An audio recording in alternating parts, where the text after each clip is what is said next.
Dear friends, this is Vinod Mehta. आज मैं आपके सामने एक नया वीडियो लेकर आया हूं, जिसके माध्यम से मैं ट्रेडिशनल बिजनेस और डायरेक्ट सेलिंग बिजनेस के बीच के 10 बड़े अंतर बताने जा रहा हूं। ये वीडियो आपके नॉलेज को अपग्रेड करेगा और उसके साथ साथ आपके साथ टीम में आए नए सदस्यों को भी नेटवर्क मार्केटिंग के कंसेप्ट को क्लियर करेगा।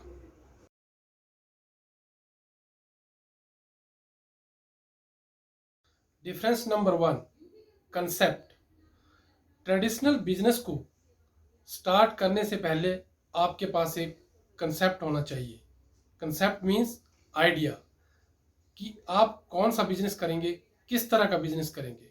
सपोज अगर आप मैन्युफैक्चरिंग का बिजनेस करेंगे तो आपको रॉ मटेरियल कहाँ से आएगा, आप इसको मैन्युफैक्चर कहाँ करेंगे, कैसे करेंगे। और ऐसे टाइम में कई बार अगर आपके पास कंसेप्ट ठीक नहीं होगा तो आपका बिजनेस बंद भी हो सकता है।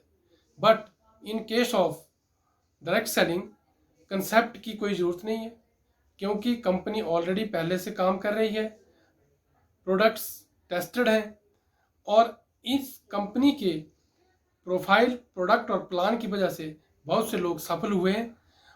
अतः आपको किसी तरह का कंसेप्ट की no requirement of concept in case of direct selling.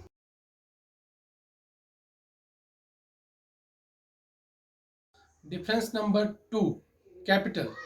Idea तो दुनिया में बहुत से लोगों के पास होता है, परंतु पैसा नहीं होता।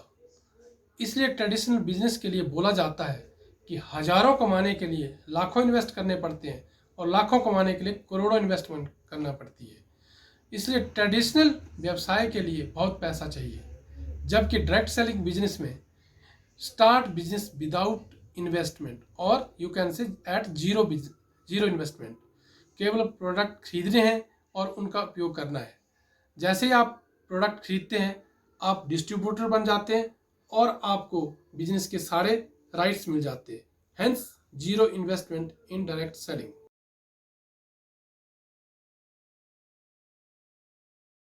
डिफरेंस नंबर 3, आइडिया भी आ गया, पैसा भी लगा दिया, लेकिन अनुभव कहाँ से लाओगे?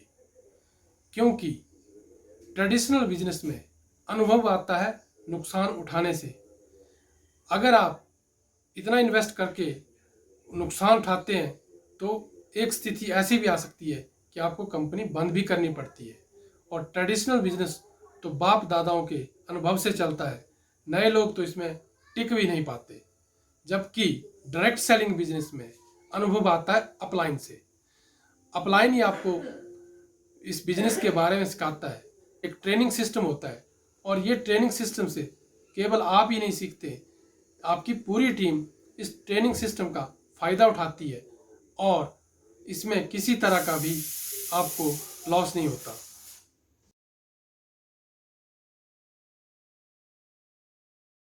Difference number 4, fix expenses. Traditional business में कुछ फिक्स खर्चे होते हैं, जैसे कि स्टाफ की सैलरी, रेंट, बिजली पानी के बिल, लोन की किस्त इत्यादि। ये ऐसे खर्चे होते हैं जो कि आपको हर महीने देने ही पड़ते हैं, चाहे आपका बिजनेस चले या ना चले। और कई बार इन कारणों के से आपका बिजनेस बंद करना पड़ता है। बट डायरेक्ट सेलिंग में फिर किसी तरह का फिक्स एक्सपेंसेस नहीं होते। आपको प्रोडक्ट लेना है, यूज़ करना है और आगे जाके उसको लोगों के बीच में उसका बताना है। जैसे ही आप प्रोडक्ट लेंगे आपका बिजनेस शुरू हो जाएगा। कम फिक्स खर्चे की चिंता कंपनी को होती है, क्योंकि कंपनी सारा कैलकुलेट करती है और आपको। Number 5, competition. इस बिजनेस में, ट्रेडिशनल बिजनेस में सबसे बड़ी प्रॉब्लम कंपटीशन की है, क्योंकि मार्केट में बहुत ही कंपटीशन हो गया है और हमारे देश में सबसे बड़ा कंपटीटर है चाइना। कि हमारे देश में एक छोटी सी चीज़, चाहे वो खिलौना हो या पतंग हो, वो भी चाइना से आती है। बड़े बड़े व्यापारी चाइना से बहुत परेशान हैं, क्योंकि मार्केट में बहुत कंपटीशन हो गया। अब चाइना ही कम था क्या, एक और बड़ा प्लेयर मार्केट में आ गया, रिलायंस।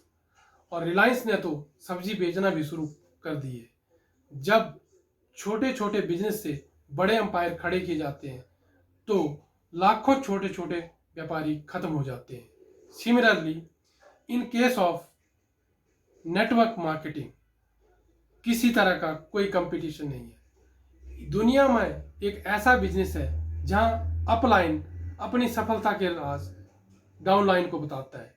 अपलाइन और डाउनलाइन में एक डायरेक्ट सेलिंग दुनिया का एक ऐसा बिजनेस है जहां पर अपलाइन और डाउनलाइन का बहुत गहरा रिश्ता होता है, जबकि ट्रेडिशनल बिजनेस में कोई भी व्यापारी, कोई भी बड़ा प्लेयर अपने सीक्रेट नहीं बताता।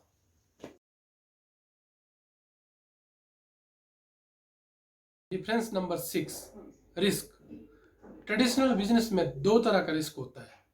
नंबर 1, जो इन्वेस्ट किया आपने उसका रिस्क, और दूसरा टेक्नोलॉजी रिस्क।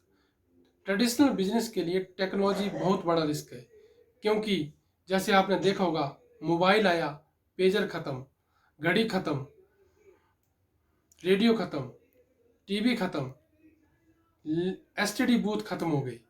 तो ट्रेडिशनल बिजनेस में टेक्नोलॉजी एक बहुत बड़ा थ्रेट है, जबकि डायरेक्ट सेलिंग में किसी तरह का रिस्क नहीं है।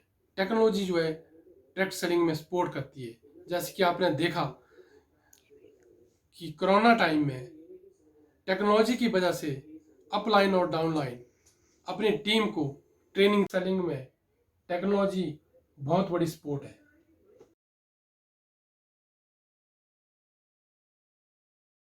Difference number 7, limited market. Traditional business में आपने बहुत बड़ी इन्वेस्टमेंट की। मान लो कि आपने एक रेस्टोरेंट खोल दिया, उसके जो ग्राहक होंगे वो लिमिटेड होंगे, क्योंकि आपके रेस्टोरेंट में कोई बाहर का खाने नहीं आएगा, स्पेशली खाने नहीं आएगा। जबकि डायरेक्ट सेलिंग में आपकी दुकान देश में विदेश में कहीं भी चला सकते हैं आप। आपकी टीम ग्रो होगी और जैसे जैसे वो बिजनेस करेगी आपका बिजनेस ग्रो होगा। तो इसलिए डायरेक्ट सेलिंग में no limited, no limit market, market ही मार्केट है direct selling. Difference number 8, required honest employ. Traditional business चलाने के लिए आपको एक ईमानदार एम्प्लॉय की जरूरत रहती है, क्योंकि बिजनेस अकेले नहीं चलता। एक अकेला आदमी बिजनेस नहीं चला सकता, आपको एम्प्लॉय की जरूरत रहेगी। और आज की डेट में एक ईमानदार एम्प्लॉय मिलना बहुत मुश्किल है, क्योंकि एम्प्लॉय तो एम्प्लॉय होता है, वो एम्प्लॉय की तरह सोचता है, मालिक की तरह नहीं सोच सकता। उसको तो सैलरी से मतलब है आपका बिजनेस चले या ना चले। जबकि डायरेक्ट सेलिंग में आपकी आपके लिए आपकी टीम काम करती है और हर टीम मेंबर अपने लिए बिजनेस करता है, इसलिए यहाँ किसी तरह के एम्प्लॉय की रिक्वायरमेंट नहीं रहती।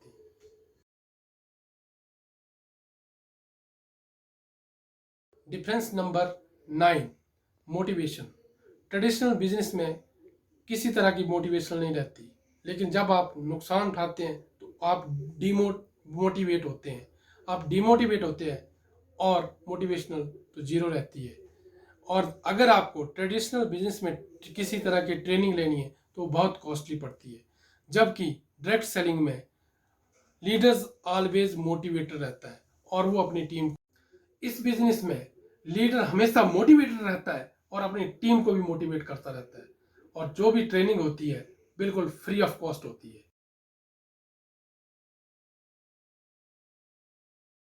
The difference number 10, last but not least, middle man.